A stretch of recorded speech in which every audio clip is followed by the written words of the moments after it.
Imaginein mo to. Laspag ka na nga sa mga ahon at gusto mo nang umuwi. Pero budol ang mga kasama mo. Imbis na doon na lang kayo dumaan sa madaling ruta pabalik, yung bike ride nyo, ginawa pang hiking trip. Yan lang naman ang nangyari sa akin nung kasama natin yung mga brother natin sa Bike Quest nung nagpunta kami sa 3 cruise sa Paete, Laguna. So, ano nga bang nangyari sa amin doon?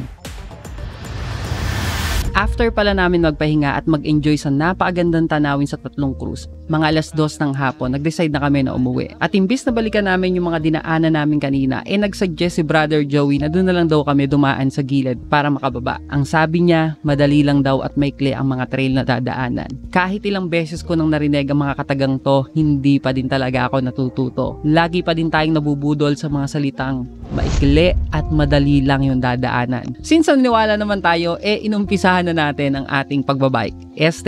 Pag-hike. So, ito pala yung daan na dito mga brother. Mabilis na lang daw yan.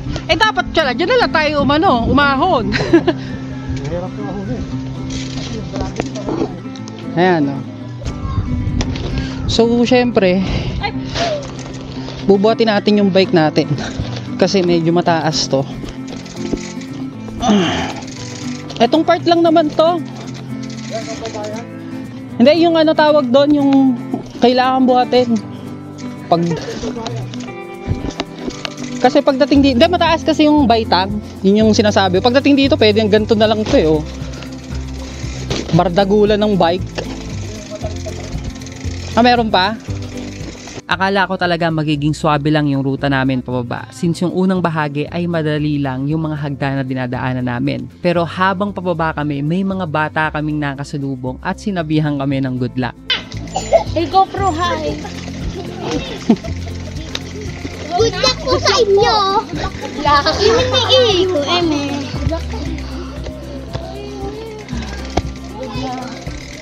Sa totoo lang, hindi ko masyadong nagets kung bakit kami binibiro ng mga bata. Pero habang palalim kami ng palalim sa ruta, unti-unti ko nang nare-realize na budol talaga yung dinadaanan namin.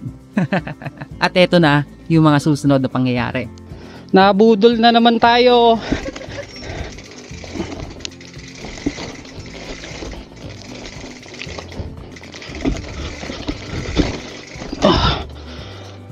Sakit sa likod.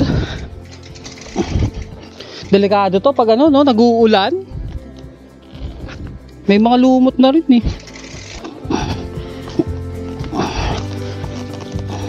Diretso mo na, King.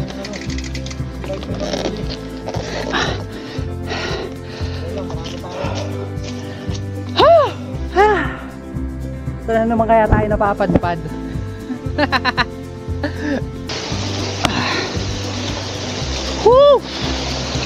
Ayos to grabe, hagdanan.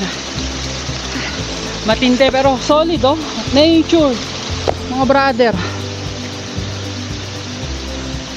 May talon doon Pahirap ng pahirap ang bawat hagdanan na dinadaanan namin pababa.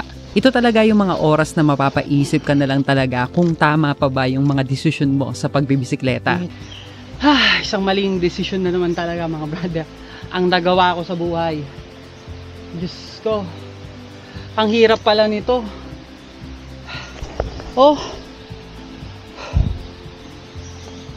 Diyos ko po, pineapple. Patarik na ng patarik yung mga dadaanan. 2 beses ako nadulas dun Kala ko katapusan ko na. Yan. Bunga pa! Saan tayo? Ayoko! Bumabawi ka sa Miranda ko Hayop! Gusto mo yan Basa ng pausa. Dito pala muna kami nagpahinga sa gitnang bahagi ng trail dahil meron pala ditong falls na madadaanan. So, yun pala mga brother, nandito kami ngayon sa Matabungka Falls. Tapos, since mahirap yung is iniwanan na namin yung bike namin dyan. So, si brother naman na maiiwan kasi ako kanina yung naiwan. Ako naman yung mag-video, mag-picture.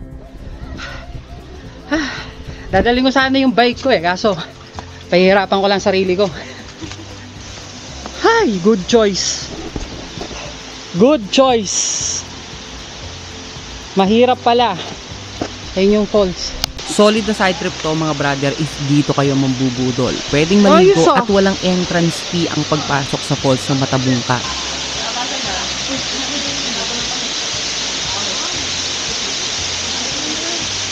Pagkatapos namin puntahan ng falls, balik na ulit kami sa aming pag-hike at dito naramdaman ko na talaga ang pagkalaspag at pagod sa katawan. Sana malapit na kami. Ubus na yung lakas ko. Wala na yata akong pang uwi. Ito lang yung mahirap dito mga brother. Yan yung paganan. Kikita nyo? Pasigsag-sigsag. Yan yung mahirap. Budol man ang ruta na dinaanan namin pero sobrang solid pa din ang experience dahil napakaganda ng lugar na to. Yun nga lang, pahihirapan ka talaga. Lalo na kung mabigat ang dala mong bisikleta. Mga halos 2 oras din naming tinahak ang sementadong trail na to. At ang tansya ko mga nasa 1.5 kilometers lang ang haba ng buong ruta. At bikeable na ang dulong bahagi nito. At sa awa naman ng Diyos, mga alas 4 ng hapon nakalabas kami sa poblasyon ng Paete. Sa wakas.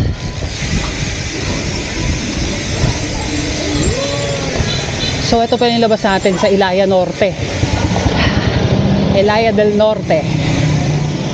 At dahil uuwi pa nga kami sa kanya-kanya naming tahanan, inumpisa na naming suyude ng mga kalsada sa Paete, Laguna. At kahit laspag na tayo, wala tayong choice. Kailangan pa din natin tiyagayin ang ahon sa may kalayaan. Ang iniisip ko na lang puro patag na ang kalsada pagdating namin sa Lumban. At dahil nga sa sobrang pagod, naisipan na muna namin magmerienda sa palengke ng Lumban. At after makabawi ng lakas, balik na ulit tayo sa Padyakan. Mga alas 5 ng hapon nang binaybay namin ang kahabaan ng pagsanghan. At napakasarap talaga sa pakiramdam sa tuwing madadaanan ko yung lumang arko nito. At pagdating naman namin ng Santa Cruz, hayayay na ang Padyakan at nag-uumpisa na rin ang paglubog ng araw. Medyo natagalan din pala kami dyan dahil may naflatan tayong kasama. Mga alas 6 ng gabi nung nakarating kami sa may pila at dito na tayo nagpaalam sa iba nating tropa. At dahil gusto ko na nga makauwi at makapagpahinga, siniglahan na namin ang aming Padyakan. Sinuyod namin ang nakakaumay na kapatagan ng Victoria at nakita ko ulit yung paborito kong tanawin sa kahabaan ng Kalawan. Sayang, medyo madilim na kaya hindi na masyadong maaninag yung mga kabundukan. 6:30 ng gabi nung nakarating kami sa may bae at dito na tayo nagpaalam sa lahat ng nakasama natin. So yun pala mga brother, nandito na kami sa may bay. And hindi ko na pala sina Sir Joey dito sa may Puy-Puy. So dyan sa may, hindi ko yung stoplight yun, sa ibandang harapan. Pagkatapos ko palang magpaalam sa mga kasama natin sa Bike Quest, solo ko nang binaybay ang kahabaan ng Los Baños hanggang makauwi ng Calamba. Kaya mga brother, inaabot na tayo ng gabi. Pero malapit na tayo makauwi. Ang tingkembot na lang kasi nandito na tayo sa kahabaan ng Paet, tapos Los Baños, then Calamba na. Grabe yung naging experience sa atin ngayong araw. Pero solid. Butol pero solid. And dito ko na rin tatapusin yung vlog natin mga brother kasi lobat na rin itong sa 360. Medyo nakapauwi and maraming salamat sa panonood ng ating vlog. Kung hindi ka pa nakaka-subscribe, mag-subscribe ka na rin. Kung hindi ka pa nakapollow sa Facebook page ko, pa-follow na rin po. Maraming salamat ulit and ride safe sa atin mga brother and kita-kits tayo sa daan.